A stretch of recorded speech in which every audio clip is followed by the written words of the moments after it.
Hello and welcome to the Jacob and Coffee Real Estate Podcast, where we talk about all things real estate over a nice cup of coffee. I'm your host today, Jacob Schuler, and today we're going to be talking about first-time home buyers. Many of you have been there yourself. Many of you are going to be there in the future, and you might even be in the process right now. So today I'm going to give you a few tips on how to navigate this exciting and sometimes nerve-wracking process. Step 1, get pre-qualified. Now, to get pre-qualified, you're going to have to find a lender. You may ask yourself, who's a good lender in my area? Now would be a good time to ask your friends, your family, and your neighbors who they might have used for their home mortgage needs. There are lenders of all shapes and sizes, whether they be brick and mortar institutions or online, that are going to lend to first-time home buyers. You can also go into your local banks and begin to ask the loan officers there how they can help you as a first-time home buyer. It is so important for new home buyers to get pre-qualified before they start the home searching process. Why is it so important? This gives you an idea on where to look and how to start in your price range that you can actually afford, which is helpful for everyone in the home search process. One reason is because it is respectful to everybody's time involved. Not just the agent. I'm not just talking about the agent, but yours as well. You want to be respectful to your time in this home search. There's no need to look outside your price range because there's only so much that you can afford. I know that we all dream about those unicorn situations where we walk into a house and we know it's well above our price range, but we just think maybe they'll have a soft spot in their heart and they'll take our offer even though it's well underneath their asking price. You may have heard of those situations happen in your grandparents' life, your parents' life, and I'm not saying they can't happen in your life, to you, in fact. But you should not be banking on this situation to happen. It just doesn't happen in this market, really. And now maybe somebody's watching or listening and saying, well, actually, it just happened to me 2 months ago. If that happened to you, that is great. I am proud for you. But don't bank on it. Don't just put all your eggs in that basket and say, I'm holding out for this unicorn situation where I'm going to offer low and they're just going to accept it out of the good nature of their hearts. They don't know you. Well, they might know you. Maybe that's how these others get those awesome situations. This is a family member or a good friend. But people who you don't know aren't just going to offer it to you. I mean, it's such a rare situation. But having a price range and staying in that price range is key. Also remember this, having a price range is not a bad thing. I don't want anyone to think that just because they can only afford a $100,000 house right now, that they are any lesser of a home buyer. You are just as qualified as anyone else who's shopping for $1 million home. In fact, this price range is to protect you in your situation because the lenders really don't want you to be overextended so much to where they can't or you can't pay back the mortgage on the property. Side note, it's important to remember to mind your finances, though, in this whole process because your credit is constantly being evaluated. Constantly.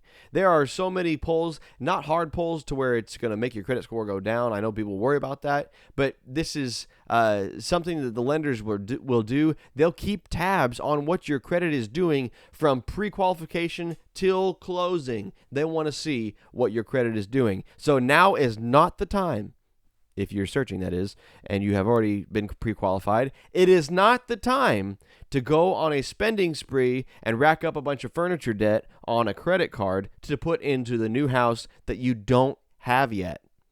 Don't do that. It's going to throw a wrench in the whole process. Step 2. After you get pre-qualified, it's time to team up with a rock star agent in your home search.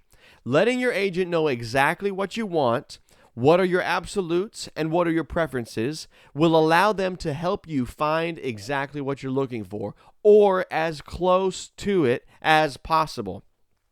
A good agent will also ask the right questions that perhaps you haven't even thought about yet that might help you narrow down that search or refine the results that they come up with. It is important to find an agent who will work for you and give you the best experience. I'm sure we've all heard of stories from at least one person in our circle of either friends or family that talks about how they had a bad experience with an agent, and so now they do all their own legwork. They write their own offers, and the whole home search process and selling process is all done by them.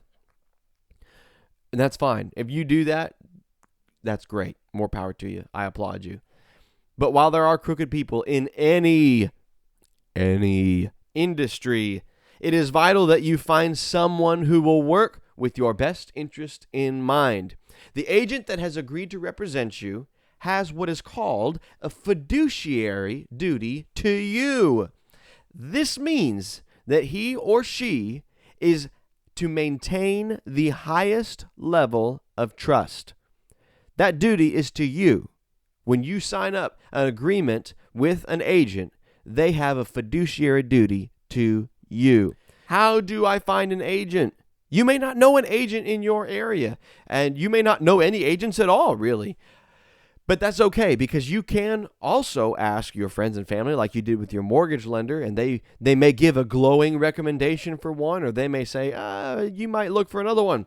But you can also look online, because agents can be reviewed. They're just kind of like a product from Amazon. And I don't mean to demean any agents out there and say that you're just a product. But people write reviews. We are in an age where everything is reviewed, from restaurants to items to services. It's all reviewed online. And people are more apt to write a bad review than they are a good review. So if you find an agent who has some good reviews online, you may give them a shot. They may do you good, and they may have a good experience for you. But it's also okay to call the agents and ask them pointed questions. You don't need to be nervous about this process, because you want to find someone who's going to work for you. So you want to call them and ask them, what separates you from the guy in your office just down the hall? What separates you, or what makes you different than anyone else in this market? Why do I go with you to find my perfect home? What makes you stand apart from the other agents? Finding and teaming up with a great agent will make this experience as painless and as enjoyable as possible. Step 3, time to find a home and make an offer. You will have to lean heavily on your agent for this home search. Although we have websites that are available for anyone to look on what has been or what might be on the market, I'm not going to name them. You know what they are. You've probably been on them before. They're not always accurate. They're not constantly updated like the MLS. And even the MLS is deemed accurate but not always reliable. So the best way to find a home is to lean on your agent, because they're going to take what you gave them in your first meeting, the criteria that you set, and they're going to use that to help you find a great home with the tools that they have at their disposal. So you may give your agent a list of these homes that you find on these websites, but the agent will be able to go through and see what may have already sold or what is under contract, and give you a more updated list on what's available on the market at that moment. But now comes the part that we all see on the cable networks. You get to tour the homes. You get to walk into somebody else's home that is for sale, and you get to look at maybe their inspiration, their ideas. You get to say, ooh, I really like that, or what were they thinking here? This is where, it's kind of funny too, this is where a couple might be touring a home, and one spouse says, this is awesome, and the other spouse says, that's disgusting. And it happens. I'm telling you, it's not just on the shows. It happens in real life, and it's quite funny to watch. When you find one that fits you and your spouse, if applicable, it's time to make the offer. Now, this being your first time, you may not know what a good offer would be. Again, here's where you're going to have to lean heavily on your agent, because they're going to know what the market is demanding, and they're going to know what is likely to be accepted. Now, you may be tempted to go ahead and offer low to try to get, not so low to where you want to insult them, but your agent, again, is going to know and give you some advice on the matter. You see, just because you pay full price for a property doesn't mean that you got a bad deal.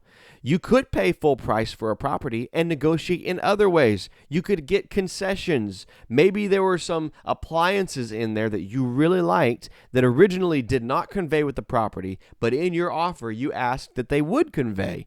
They are more likely, the sellers that is, to concede to terms that don't involve cash in the hand, okay? They're more likely to concede in terms that doesn't involve a hit to them in the cash offered. So this is a good way for you to still get a great deal while you're offering full price. Now, although the agent cannot make the offer for you in the sense to where they say you need to write this offer, they're going to give you some advice and help you on the way to say, hey, here's what's most likely to get accepted. But you ultimately are the one who decides what you want to offer on a property. Do you have any more tips for first-time home buyers? If so, leave them down in the comments below. If you like what you're seeing on this channel and you want to see more, please like, subscribe, and hit that notification bell and tell all your friends, your family, your neighbors, and hey, even your enemies too. Thanks for listening, and make sure to take life one cup at a time.